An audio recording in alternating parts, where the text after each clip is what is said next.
नमस्कार, मैं संदीप नोखवाल सभी दर्शकों का HBN 24 न्यूज में स्वागत करता हूं। बताना चाहूंगा कि कुछ भाजपा नेता पूर्व मुख्यमंत्री भूपेंद्र सिंह हुड्डा को नसीहत दे रहे हैं। काफी दिनों से सोशल मीडिया पर मैं इसकी चर्चा सुन रहा हूं। इस वीडियो में मैं किसी भाजपा नेता का नाम नहीं लेना चाहूंगा, कुछ तथ्यों पर बात करेंगे।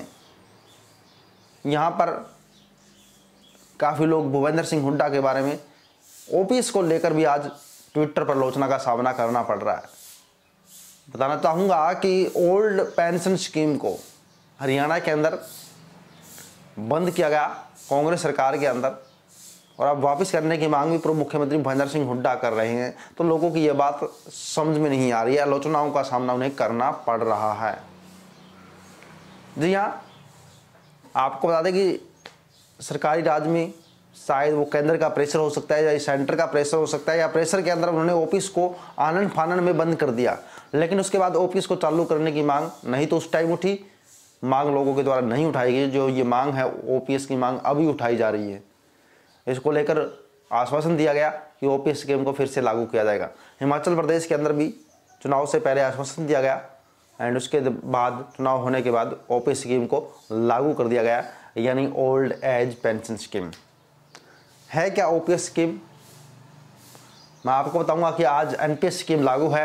एनपीएस में क्या किया जाता है कि सरकार आपके एनपीएस अकाउंट में हर महीने स्टार्टिंग 4,000 रुपये से भी हो सकती है। अगर आप कोई भी गवर्नमेंट नौकरी लगते हैं तो 5,000 रुपये से भी हो सकती है। तो 5,000 रुपये आप जमा करेंगे, गवर्नमेंट 5,000 प्लस करेगी, यानी गवर्नमेंट भी इसी आंकड़ों में आपके पैसे जमा करेगी। अगर आप 30 साल नौकरी करते हैं तो एनपीएस के तौर पर आपको 70 से 80 हज़ार रुपये पेंशन के तौर पर मिल जाएंगे, क्योंकि सरकारी पैसा और आपका पैसा जमा हो जाता है। तो यही फ़र्क आपको समझने की ज़रूरत है। एनपीएस में क्या होता है कि सरकार आपके अकाउंट में हर साल 50,000 रुपये मान लीजिए जमा करती है। 30 सालों में आप देख सकते हैं 1 करोड़ के आसपास रुपया जमा हो जाएगा सरकार का, आपका नहीं। 1 करोड़ सरकार का, 1 करोड़ आपका, और उसके बाद सरकार आपको वही पैसा वापस देगी। अगर आप ओपीएस लागू करवाते हैं तो कोई भी सरकार का पैसा जमा नहीं होगा, आपको पेंशन के तौर पर 30,000 या 40,000 रुपये मिल जाएंगे। तो कहने का मतलब ये है कि बात बिल्कुल बराबर है, बात बिल्कुल इक्वल है। बेनिफिट आपको शायद एनपीएस स्कीम में लागू ज़्यादा मिले, क्योंकि अगर आप कैलकुलेट करेंगे, अगर सरकार का कम से कम मान लीजिए सरकार का अगर 60 से 70 लाख रुपए भी जो आपको ओपीएस लागू होने के बाद नहीं मिलेगा आपकी सैलरी में, अगर एनपीएस में वही पैसा का आप इंटरेस्ट कैलकुलेट कर सकते हैं कि आप पेंशन के तौर पर तो आप घर बैठे कमा सकते हैं।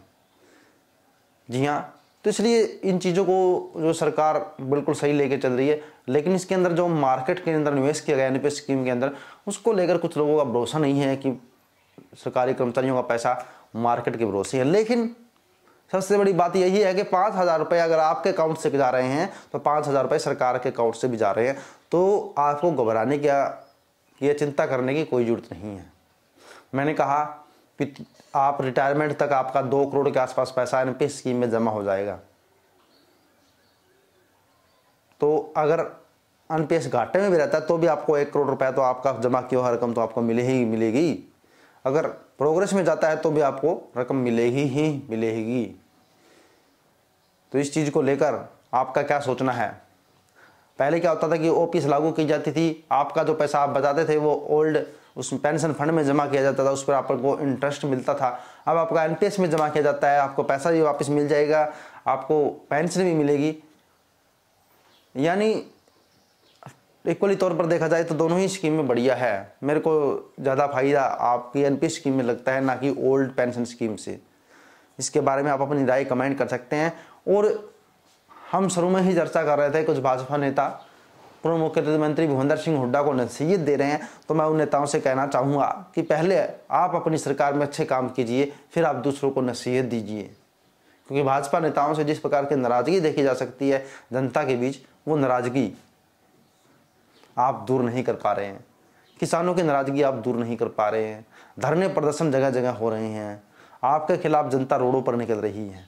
तो आपका जो इस मौके पर नसीहत देना, चाहे वो कांग्रेस नेता हो, चाहे पूर्व मुख्यमंत्री हो, चाहे वो किसी अन्य पार्टी के नेता हो, तो आपके लिए खतरनाक साबित हो सकता है।